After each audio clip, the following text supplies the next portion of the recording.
wabarakatuh. Perkenalkan, nama saya Iftinan dengan nomor NIM 204240313 dari Fakultas Tarbiyah dan Ilmu Keguruan, Program Studi Pendidikan Islam Anak Syadini kelas A.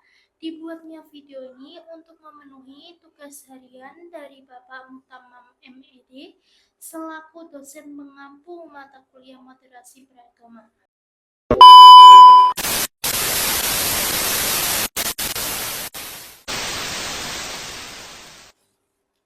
Hai anak-anak, hari ini kita akan belajar tentang puasa dan moderasi beragama. Anak-anak, ada yang tahu nggak nih puasa itu apa? Ya, puasa adalah menahan diri dari makan dan minum dari pagi hari hingga sore hari. Puasa adalah salah satu rukun Islam yang paling penting loh. Anak-anak, ada yang tahu nggak nih puasa itu rukun Islam yang keberapa? Ya, puasa itu adalah rukun Islam yang keempat. Anak-anak, Bu Guru punya cerita seru nih. Mari kita dengarkan cerita tentang seorang anak kecil yang bernama Ali ya. Ali sangat senang melihat ayah dan ibunya berpuasa di bulan Ramadan. Ali ingin sekali ikut berpuasa seperti mereka. Suatu hari, Ali bertanya kepada ibunya, "Ibu, bolehkah Ali ikut berpuasa?"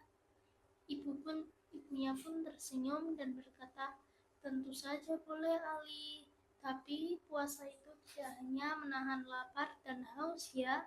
Kita juga harus menahan diri dari berkata kasar, berbohong, dan berbuat jahat." Lalu Ali mengangguk dan berjanji akan menjadi anak yang baik selama berpuasa. Keesokan harinya, Ali bangun pagi-pagi sekali untuk makan sahur bersama keluarganya. Setelah itu, ia ikut sholat subuh bersama ayah dan ibunya. Sepanjang hari, Ali bermain seperti biasa. Ia tak merasa lapar atau haus karena ia ingat pesan ibunya. Ia juga berusaha untuk selalu berkata jujur dan bersikap baik kepada teman-temannya. Saat waktu berbuka tiba, Ali sangat senang melihat hidangan lezat di atas meja. Ia makan dengan lahap dan bersyukur kepada Allah SWT karena telah diberikan kekuatan untuk berpuasa. Ali merasa bangga karena telah berhasil berpuasa seperti ayah dan ibunya. Ia berjanji akan terus belajar dan berusaha untuk menjadi anak yang soleh. Nah, anak-anak, selama puasa kita bisa melakukan banyak kegiatan ya. Misalnya membantu ibu menyiapkan makanan untuk berbuka, membaca buku cerita tentang Nabi, atau membuat kartu ucapan untuk teman-teman.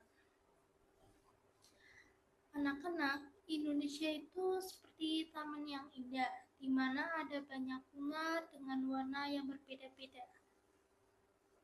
Begitu juga dengan agama kita, berbeda-beda tapi tetap indah.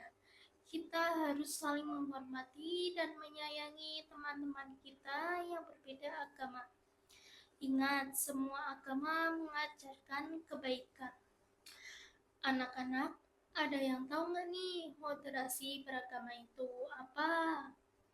Nah, moderasi beragama itu adalah cara kita beragama dengan tidak berlebihan dan tidak kurang. Kita harus beragama dengan cara yang benar dan tidak melakukannya hal-hal yang tidak sesuai dengan ajaran agama. Anak-anak, ada yang mau cerita lagi nggak nih? Ibu mau cerita tentang seorang anak perempuan yang baik hati. Namanya Amira. Amira punya banyak teman di sekolah. Ada yang namanya Made, ada yang namanya Edo, dan ada juga yang namanya Siti. Mereka semua berbeda-beda. Ada yang rambutnya keriting, ada yang rambutnya lurus, ada yang kulitnya sawo matang, dan ada juga yang putih. Suatu hari, Amira dan teman-temannya bermain bersama di taman. Mereka bermain ayunan, perosotan, dan kejar-kejaran. Walaupun mereka berbeda, mereka tetap bermain dengan rukun dan gembira. Mereka saling membantu dan berbagi mainan. Ketika waktu makan siang tiba, Amira melihat teman-temannya membawa bekal yang berbeda-beda. Ada yang membawa nasi, ayam, roti, dan ada juga yang membawa buah-buahan. Amira tidak mempersalahkan perbedaan itu. Ia tetap makan bekalnya sendiri dengan senang hati. Amira tahu bahwa teman-temannya punya kepercayaan yang berbeda-beda. Ada yang beragama Islam seperti Amira, ada juga yang beragama Kristen, Hindu, Buddha, tapi Amira dan teman-temannya tetap saling menghormati dan menyayangi. Mereka tahu bahwa perbedaan itu indah dan membuat mereka menjadi teman yang hebat. Anak-anak seperti Amira, kita juga harus saling menghormati dan menyayangi teman-teman kita yang berbeda. Kita tidak boleh mengejek atau mengganggu teman kita yang berbeda agama atau suku. Kita harus hidup rukun dan damai dengan semua orang. Anak-anak, meskipun cara ibadah kita berbeda, kita semua tetap bisa bermain bersama dan saling membantu. Kita juga bisa belajar tentang hari besar agama lain, supaya kita lebih menghargai perbedaan. Terima kasih video dari saya. Wassalamualaikum warahmatullahi wabarakatuh.